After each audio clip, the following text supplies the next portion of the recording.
스타 팩트 오늘 첫 번째 팩트는요. 제보하면 1억 원입니다. 한 달 넘게 미궁에 빠져 있는 일명 통영 살해 사건이 공개 수사로 전환되었습니다. 주민들 목소리부터 만나보시죠. 버스 3개, 경찰차 작은 거는 맞던 거나? 마침이 찾는다. 통영 인근 마을 방향 세 군데를 강수대를 전을 투입해서 보고 있는데 현재까지는 없어요.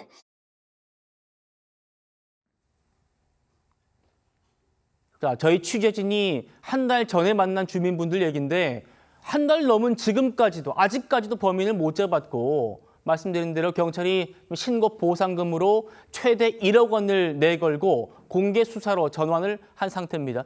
임지혜 변호사님, 유족의 동의를 받아가지고 경찰이 오늘 CCTV 영상도 공개를 했던데 어떤 내용이 담겨 있습니까? 지난달 10일 통영의 한 주택에서 60대 여성 살인 사건이 발생을 했습니다. 아직까지 용의자 신원조차 특정이 되지 않은 상황인데요. 용의자를 잡고자 유족의 동의를 얻어 CCTV 공개됐습니다.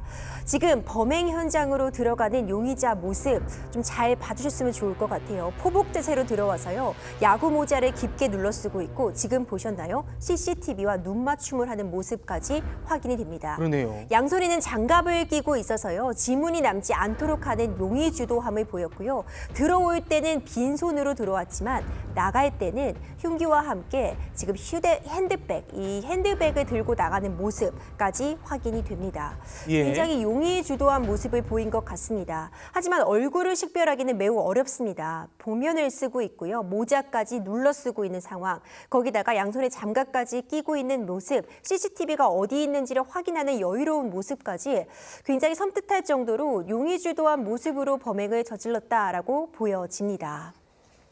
자, 다시 한번 볼까요?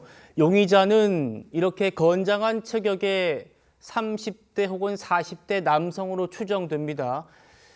이게 장기 미제 사건으로 혹시나 남을 수도 있기 때문에 한 달여 만에 지금 경찰이 공개 수사로 전환하고 전국의 이렇게 시청자 여러분들께 이 사람 좀 찾아주십시오. 이 사람에 대한 제보가 필요합니다라면서 최대 보상금 1억 원을 내걸고 이 CCTV까지 공개했어요.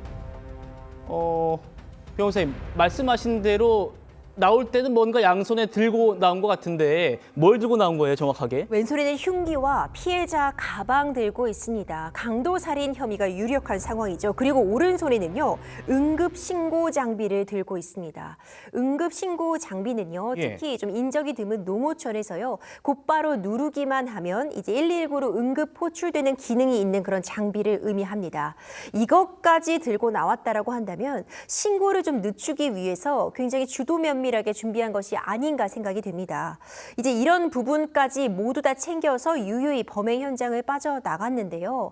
지금 잡히고 있지 않습니다. 신원을 특정할 만한 그런 단서가 나오고 있지 않고요. 이 모습을 좀 많은 국민들이 보시고 조금이라도 단서가 된다면 작은 제보라도 실마리를 찾아가는 데 큰 도움이 된다는 점 꼭 기억해 주셨으면 좋겠습니다. 예, 설정환 변호사님, 네. 같이 보시죠. 이 경남경찰청이 CCTV를 공개했어요. 여기 보면 모자 눌러 쓰고 복면으로 가리고 자 지금 CCTV가 있다는 걸 확인했어요. 이 사람이. 이 범인이 CCTV를 두 눈으로 마주치면서 뚫어져라 쳐다보면서 지나갑니다. 자기 복면 썼으니까 안 보일 거라는 거죠. 그리고 아까 변호사님 말씀하신 것처럼 이 와중에도 신고를 못하도록 스마트 안전 시스템 단말기까지 챙겨서 도주하는 그런 치밀함을 보였습니다. 그러니까 저는 이 사건을 보도를 들었을 때 가장 큰 의심이 들었던 부분은 면식범일 수 있겠다라는 생각이 좀 들었어요. 면식범일 수도 있다. 그러니까 이 피해자에 대해서도 잘 알고 있었었고 또 이 집안의 어떤 거주 형태, 그다음에 동선, 그리고 CCTV 위치 이런 것까지도 미리 이미 파악이 됐었을 수도 그렇군요. 있겠다라는 생각이 들거든요. 그리고 지금까지 이러한 어떤 신고가 늦게 하기 위해서 어떤 스마트 안전 시스템 단말기까지도 알고 이걸 챙겨서 도주를 했다는 것은 예. 평소에 피해자가 이러한 단말기를 쓰고 있다는 것을 알고 있을 수 있거든요. 그렇군요. 그렇다고 한다면 어느 정도 이 피해자와 그 전부터 소통을 했던 사람들 중에 한 명이 아닐까라는 생각이 좀 들고요.